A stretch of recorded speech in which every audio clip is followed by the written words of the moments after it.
Hi guys, welcome back again to my channel. This is Eve's vlog. To this video guys, I will going to show you how to make or how to cook the poso. So this poso guys, we called her poso in the Philippines, and in English we call this one hanging rice. So this hanging rice, we use this coconut leaves, and we make this ha coconut leaves into the triangular shape. So please watch my video until the end, so you're going to learn something. So this one, I learned this a long time ago when when I was like 10 years old. So I learned this from my mother. We're always cooking this, especially if we have a ritual or the traditional method. So sometimes our rituals in the colonial Filipinos, and in the smaller or more elaborate version were a traditional part of the food offerings to the diwata or to the spirits. I saw this from my grandfather, that he's the one always using for the to the offering of for the spirits in his tradition. From he got that from the Spanish people, and the Spanish referred to us for ofrendas. They call that ofrendas. It means that offered for the spirit. So this one is easy if you are just going to learn already.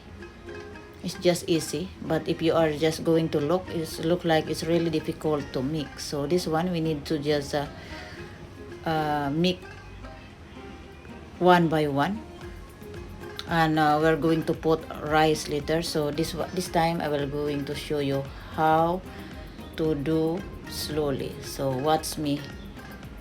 Okay, just wrap around in your hand.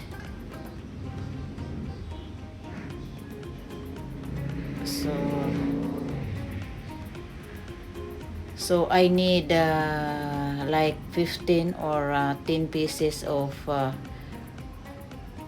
puso, and I will going to put the rice, and after that we will going to boil it for like 30 minutes, and it will be cook the rice inside of the wrapper.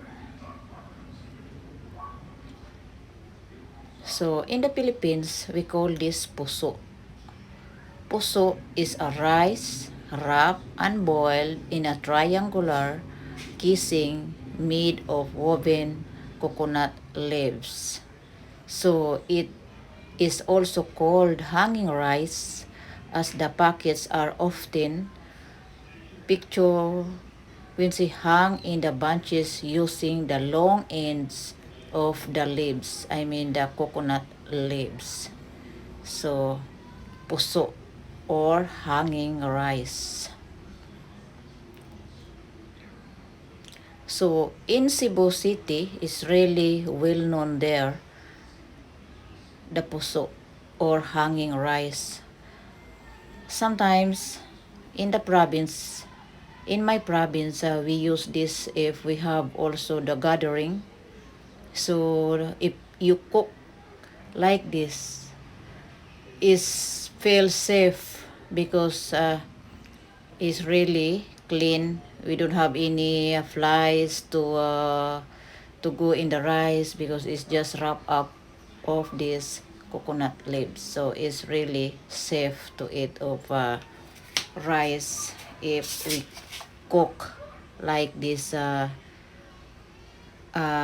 kind of cooking.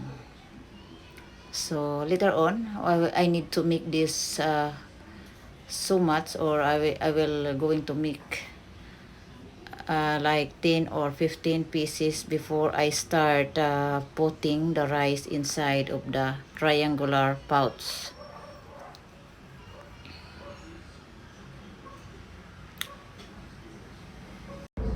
So right now I think I'm going to start putting the rice. So this is my rice.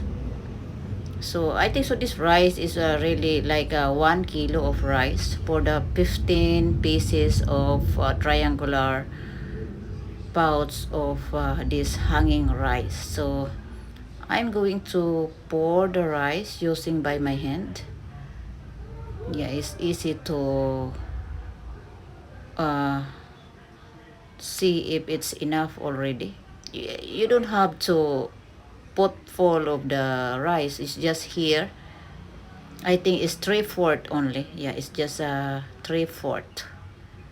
3/4 only because when it's cooking, the rice will going to rice itself also. So just put 3/4 of the pouch.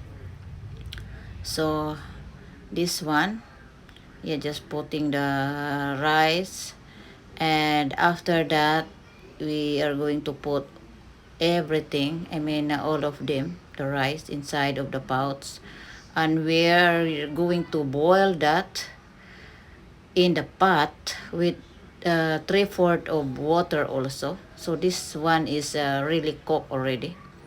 I forgot to take a video earlier while I'm boiling the hanging rice or the puso. So this one is the cook already. It's really cooked already, this one. So the color is different already. Yeah, so this one you can see that is cooked because you can feel it up to in the end or on top of the triangular pouch that is hard or is really full of rice already. So we are going to start hanging them. So the water is all going to drip on it and will dried also. So this kind of rice, we can put this outside of the refrigerator only. Just put in somewhere in the dry or cold place, or else just leave it there in the strainer. So yeah, so sometimes one person they can consume two of this puso or the hanging rice. Me, I'm just going to eat one piece of this hanging rice.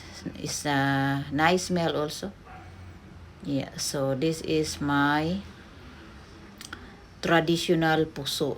But right now, we don't have anything to celebrate. We're just going to eat, and everybody can have also like 1 or 2 pieces of this puso. So once again, guys, thank you for watching my video. I hope you learned something about my uh, cooking for today. So this one we call here puso in the Philippines or in somewhere in Visayan area.